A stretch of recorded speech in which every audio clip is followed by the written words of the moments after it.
Info Plus for genuine information. Namaste and welcome to another episode of Info Plus on Himalayan Television with me, Rebecca Chetri. Today we have the honor of speaking with His Excellency Cameron Dean Mackie, the Ambassador of Canada to Nepal. He brings with him a wealth of experience and insight into the bilateral relations between Canada and Nepal. During his short visit to Nepal, Excellency has agreed to exclusively talk and sharing his views to Nepali people through Himalaya Television. Let me welcome him to our show.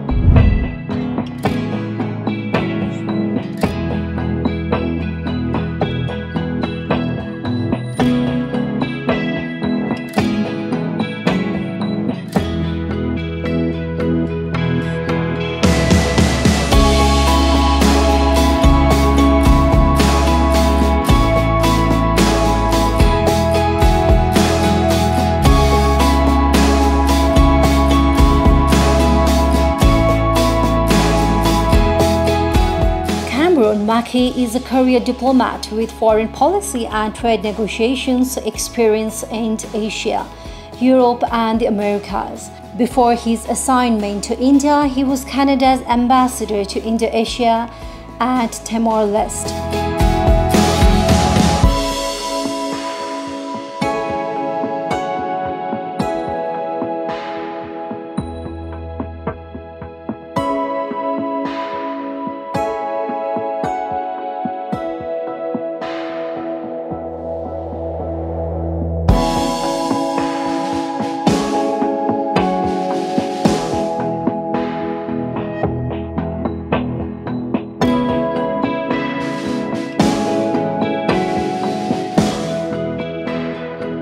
Prior to that, he served as Director of Operations at the Foreign and Defence Policy Secretariat of Canada's Privy Council Office, providing non-partisan policy advice to the Prime Minister and the Cabinet.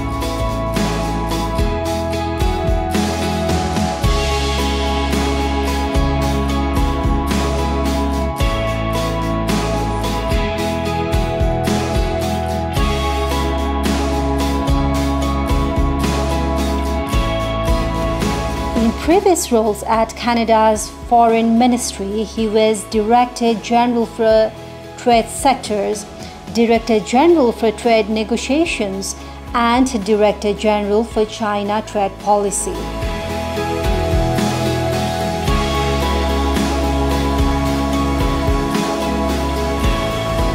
He also served as Chief Negotiator for China's Free Trade Agreement negotiations with Panama, with El Salvador, Guatemala, Honduras, and Nicaragua, and with Ukraine.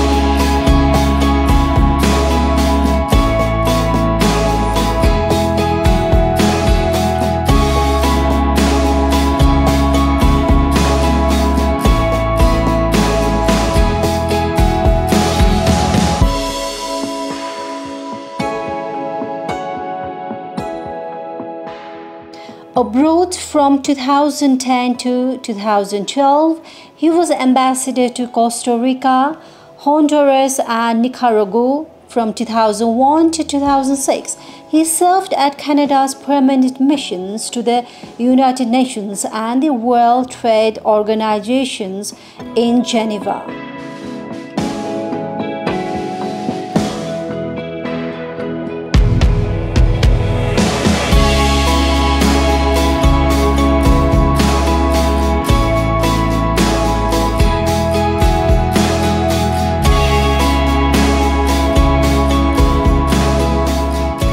He joined the Department of Foreign Affairs and International Trade in 1995 and spent his early years in department working on Canada's relations with the United States.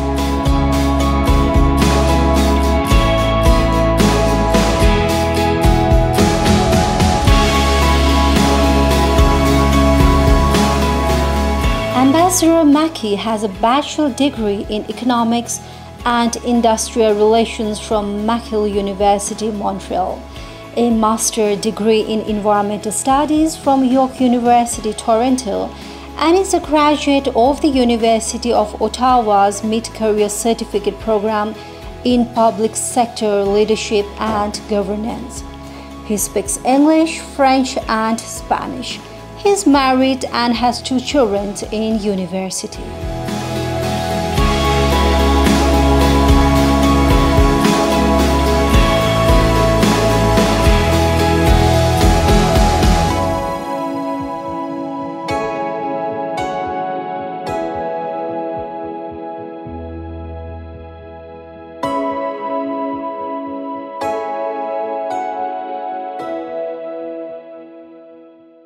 InfoPlus for genuine information. Your Excellency, Namaste. Namaste. And welcome to Nepal. Thank you. And it's our great honor to have you here on InfoPlus Himalayan Television, which is the first and only TV show which is all about international education, career, lifestyle, and diplomatic relations running since 20 years. Your Excellency, my question to you is, as you are here in Nepal, what is your perception about Nepal as a country? Well, Rebecca, first, thanks very much for having me for this interview. I'm really delighted and honored to be here. And frankly, I'm delighted and honored to be Canada's ambassador to Nepal. I first visited Nepal almost 35 years ago. As a young man, I was a backpacker. Traveling the world and was fortunate enough to spend 6 weeks in Nepal at that time. I trekked the Annapurna circuit, which then took 21 days. It's a shorter walk now. There's more roads. Chitwan National Park, Pokhara, Kathmandu. I fell in love with Nepal at that time. I'm from the mountainous part of Canada in British Columbia, but the mountains here are really, of course, unique and something special. So I have a very warm feeling for Nepal and Nepali people, and I have for many decades. Would you like to share something about your visit here in Nepal? Well, so this, in fact, will be my last visit to Nepal as ambassador. About the purpose of your visit right now. I will absolutely be coming back as a private citizen in the future, but I was really happy this visit to meet with the foreign minister, meet with the commerce minister, the new government, of course, and also to visit some of the projects that my embassy is supporting in terms of support for civil society organizations here. So I'm happy to talk about all of that. It's been very successful. All the discussions that I just mentioned, with everything from political leaders to leaders in the civil society world and business leaders, of course. So I'm always delighted to meet Nepalis like that. Nepal and Canada have nearly 60 years of diplomatic relations. Yes. High Commission of Canada in New Delhi, India, is currently aggregate to Nepal. And Nepal has an embassy in Ottawa. Yeah. What's your observation about the relationship between Canada and Nepal? It's been very warm and very productive, as you said, for almost 60 years. It'll be in January of next year, I think, is the 60th anniversary of our diplomatic relationship. But of course, Canadians and Nepalis have known each other for even longer than that. And the relationship goes far beyond, two governments exchanging ambassadors, etc. But that said, I'm delighted to be visiting Nepal very regularly. And there's someone from our team in Delhi who's here about every 2 months. So we have really good regular contact with Nepalis, and we're represented here by a tremendous honorary consul, Dr. Buddha Basniet, who's been accompanying me on this visit. So Canada's really well represented in Kathmandu and in Nepal. Nepal lies in a strategic location surrounded by world's largest economic countries like China and India. Yeah. Have you accessed the need to establish resourceful embassy here in Nepal?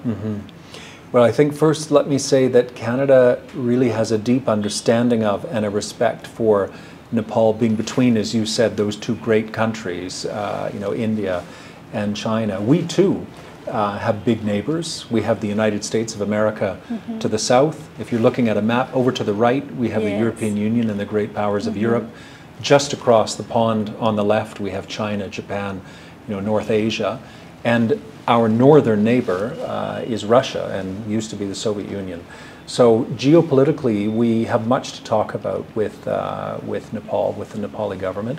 And I think we do have a very constructive relationship where we both feel free, I think, to talk about all manner of issues, from geopolitics to commercial relations to the people-to-people relations that we have. Memorandum of Understanding on the Establishment of Bilateral Consultations Mechanism, BCM, between the foreign ministries of the two countries was signed on 24th September 2018 by the Prime Minister of both the countries. How has this helped to dialogue on matters of mutual relations, Your Excellency?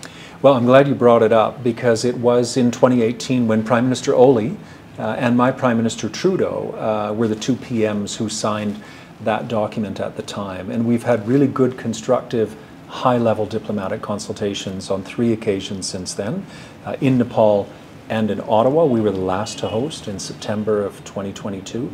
So in fact, when I met with the foreign minister, we talked about trying to plan the next bilateral consultation before the end of this calendar year in 2024. And it would be Nepal's turn to host, so I know we have a Canadian delegation delighted to have the possibility of coming back.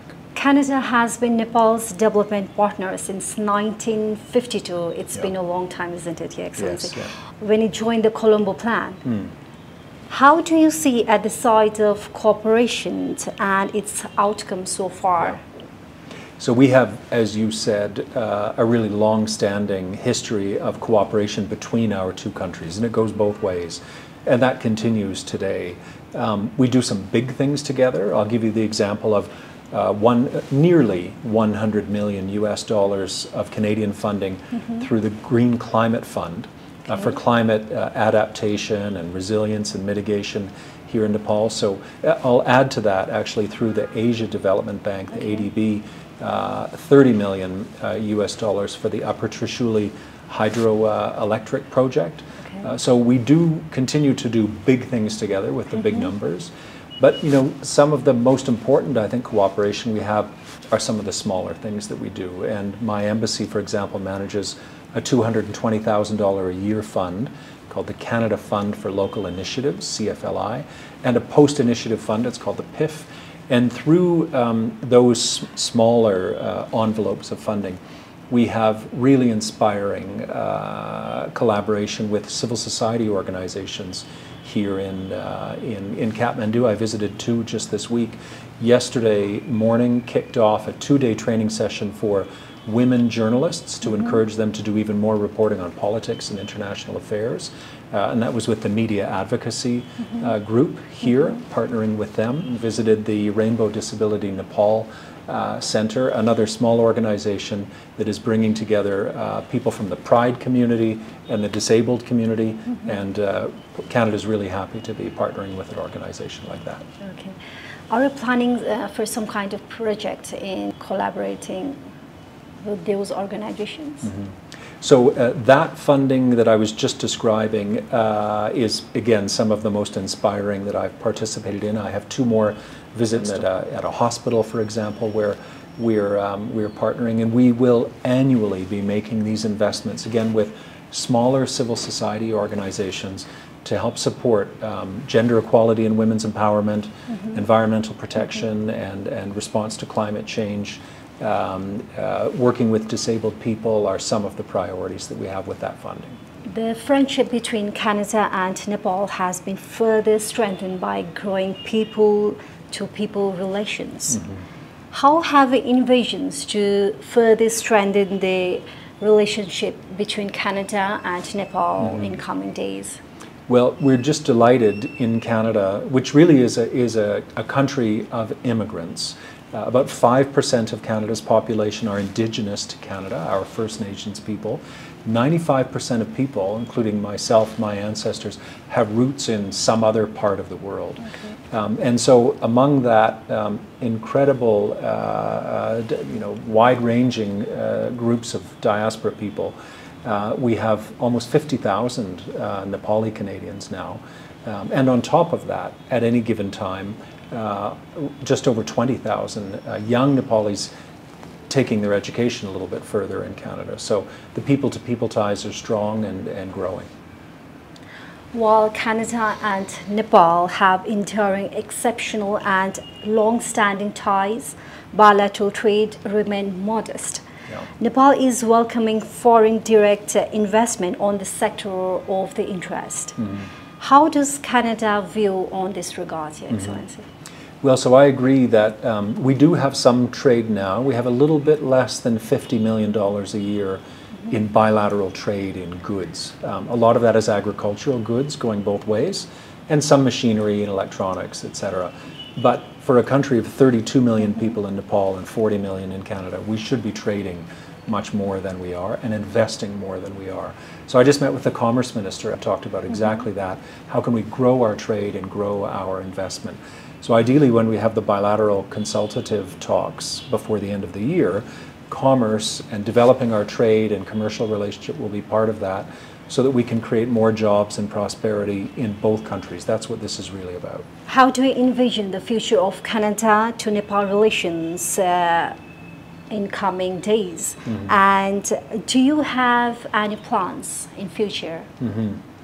Well, let me say that just building on what I was saying earlier about the commercial relationship, again, there's great opportunity there. And I think there will be even more incentive to grow that part of the relationship. In the coming years, 2026, I think Nepal will graduate from its LDC status. And that's really a signal that Nepal, I think, will want to step up and move much more toward private sector growth and development. And I think that's where Canada can really help. Just to use the the example of hydroelectric power, for example, where Canada produces enormous quantities of hydroelectric power. We export very much of it to the United States of America. We have a good partnership with them in that regard. So we understand Nepal's aspirations to grow its hydroelectric power, become the battery for South Asia, so to speak, and export to India and Bangladesh. So there's more that we can do in that sector, to give just one example. Nepal has been an attractive destination for Canadian tourists, and there exists a high potential to further promote Nepal tourism sector in Canada. Would you like to say a bit on this regard? Absolutely. In what way Canada can support Nepal in tourism sector? Well, one thing, I mean, I began this interview by saying that, it was many decades ago. I was here as a young man trekking across Nepal. And coming back as ambassador now, I've also had the opportunity, of course, to visit Kathmandu, Pokhara, more trekking with my wife. I think Nepal is one of the world's great tourist destinations. It doesn't matter your age or your level of fitness, there's so much to see. The Himalayan mountains, of course, are just absolutely unique on the face of the planet. But I would say the people of Nepal and their hospitality as well. So wherever I go next, I will always be a great ambassador for tourism to Nepal. And I would also encourage Nepalis, when they have the time and the resources, to travel in Canada. We have so much to see, from the Rocky Mountains to the Arctic Ocean to our amazing, very livable cities. There's lots to do and see in Canada, and you'll have a very warm welcome if you come. In recent years, we can see there is a huge outflow of students from Nepal to go to Canada for their further education. And Canada also offers a very high quality standard of education to overseas students. Would you like to say a few words about education in Canada, as most of the students from Nepal are also considering US, UK, Japan, Australia? They are giving more priority to those countries. What would you like to say to those students? Well, I think there are so many places in the world that offer, an amazing opportunity to further someone's education. And I really encourage all young people if you have the time and the resources to try to go outside of your country, see the world, be educated somewhere else, make friends elsewhere, grow your mind, and then come back to your country and bring some of what you've learned back. So all of the places that you mentioned all have great opportunities for young people, and Canada too. I mean, there's no question that we have a world-class education system. We have a safe and welcoming multicultural society. And our education system is actually quite affordable as compared to many of the other options. So we're proud of what we have. The number of Nepali students has been growing exponentially just in the last few years. We're up over 20,000 young Nepalis studying in Canada last year. I expect that will continue to grow. And the Canadian education system and the visa system, we will always be tweaking it to make sure that it's strategic, that it's long-term, that we're careful about who it is that we're bringing in as students, and to make sure that they have a really warm, hospitable experience when they come to Canada. So for those who are interested in studying in Canada, couldn't encourage you more. And look online for more information about the very latest options for study and options for visas. The total number of Nepali students grew up by 122% compared to 2022, making it Canada's fastest growing students populations. How do you see and evaluate such a sudden growth of Nepali diaspora in Canada? Well, those numbers are accurate, and I think it speaks to what I was just saying about the educational product that we have available in Canada, the lifestyle, and that's very attractive, of course, to many young Nepalis. So encourage, even more to take a look at Canada as an option, and also look elsewhere and find the education that's right for you. It has also been heard that Canada was not fully ready to accommodate to the growth of foreign students, as government would like to reduce the number of international students in Canada. How does Canada move ahead in terms of making Canada as a center of educational excellence for international students, including Nepal? Well, I think as you were suggesting, we did discover, just a few years ago that and it's been over the last year in particular, we had large numbers of students coming to Canada. They weren't always finding housing easily. In some cases, they were frankly not being treated well by the people who were housing them, etc. And so the government needed to crack down on that. And part of that is we have put a cap now on the number of student visas rather than allowing uncontrolled growth in student visas. We have controlled, visa policy. And so I think young Nepalis who are thinking of studying in Canada should look at the very latest policies and rules that we have, and I think they'll find that it's a very welcoming place to come. Nepal has been delivering UK and USA curriculum in Nepal since many years, and we don't see any such Canadian curriculum implemented, and no any Canadian universities are offering Canadian courses here in Nepal, though there is a huge demand of such courses at present. Do you have any thoughts of expanding transnational education in future here in Nepal? Well, I would say in terms of expanding Canada's education product abroad, that's really a decision for the universities and the colleges and the schools themselves. The federal government doesn't control them, and provincial governments as well in Canada. We're a federation like you, they have an important role as well. But what I would say, in fact, to young people who are thinking about, Canadian educational product, is also to be careful and be aware. When you're traveling around, Kathmandu, you'll see many signs about study in Canada, visas in Canada. Really think twice about who it is who's actually providing that service to you, because unfortunately there are some bad actors, and young people need to learn to kind of stay away from them and go only to the legitimate service providers. Nepal has a British Council from UK, IDP from Australia, and TOEFL from USA. Don't you think that Nepal needs like Canadian Educational Council to be established here in Nepal, which can expand the excellence of Canadian education in Nepal and other parts of the world? Well, certainly if Canadian universities or educational organizations wanted to establish a partnership in Nepal, we'd be very happy to see that happen. But they would have to take the lead on that. That for us wouldn't be a federal government responsibility. I would encourage others to look into these possibilities. Okay. We have visited many countries like USA, Australia, UK, Malaysia, Thailand, and other countries to bring the real stories and experiences from particular countries. Or, as we haven't been to Canada, what would you like us to highlight about untold stories of Canada, which you would like to share to our Nepali viewers, Your Excellency? Well, maybe just in a few words, to describe Canada. First, it's absolutely vast. It's the second largest country in the world after Russia. So it's an immense territory, and with that comes tremendous geographic diversity. We have one of the world's longest coastlines. We have the Arctic, we have desert, we have high mountains, we have incredibly fertile plains, cities of millions teeming with people, very livable. So think of Canada that way. And then on diversity, the people of Canada are just, again, as I said earlier, come from all over the world. To give you the example of Toronto, more than 50% of the residents of the city of Toronto were born abroad and now live in Toronto. It is arguably the most multicultural and diverse city on the planet. Vancouver rivals that. Montreal is similar, so you really have to go to Canada and see it. We have been doing series of an exclusive interview with ambassadors of various countries since a long time.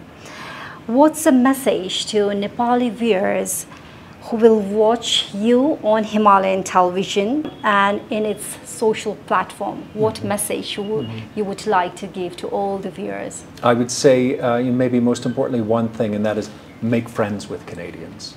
Whether you meet Canadians here or you have the opportunity to travel to Canada or you meet Canadians elsewhere, I think if we can make even more friends between us, we will both be better off. And I would give the same advice to Canadians in return. It's been wonderful talking to you, Your Excellency. Thank you so much for your time. Namaste. Rebecca, thank you very much. Much appreciated. Info Plus for genuine information. Thank you so much, Ambassador Cameron Dane Mackie, for sharing your perspectives and insight with us today, despite of a busy schedule. Your thoughts on the future of Canada to Nepal relations are praiseworthy, and the initiatives are truly enlightening. We appreciate your time and look forward to witnessing the continued strengthening of ties between our two nations under your stewardship. Thank you to all the viewers for watching Info Plus on Himalayan television. Namaste. Info Plus for genuine information.